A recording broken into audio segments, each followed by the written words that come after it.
You have to be very, very cautious with digital marketing because there is an overwhelming amount of fraud out there. This is some research from a professor at MIT that found that 99% of the traffic he generated from TikTok ads was bots, robots. So if we look at the red in these graphs, that's basically a strong indicator that this is probably a bot. And if it's a bright blue, then that's an indication that it's probably a human. So if we look at his research here from Foo Analytics, we see that Instagram is the most likely to actually be human and TikTok is the least likely. But even when we're looking at other channels, there's a surprising amount of bot activity out there.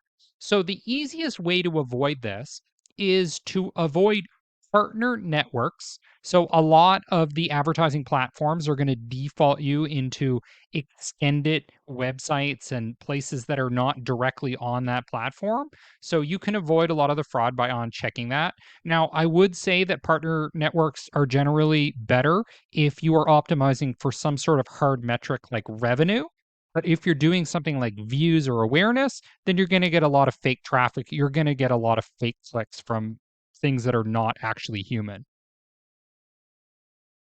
There's been a scandal and a lawsuit and some research showing that a huge amount of YouTube ads were basically lies, promising advertisers that their ads would be viewed when in fact they weren't viewed at all. So there are tons of websites out there that are basically designed to either defraud you out of your money or to generate bot traffic to make it look like lots of people are clicking on the ads when they're not. So you have to be very cautious, and you have to be very cautious even when you're dealing with big brand companies like YouTube/Google.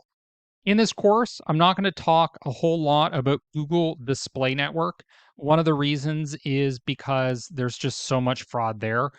Basically, most programmatic advertising is going to be filled with these junk websites. So when you run Google Display ads and you actually look at where the ads are showing up, they're going to be on garbage sites that humans never go to.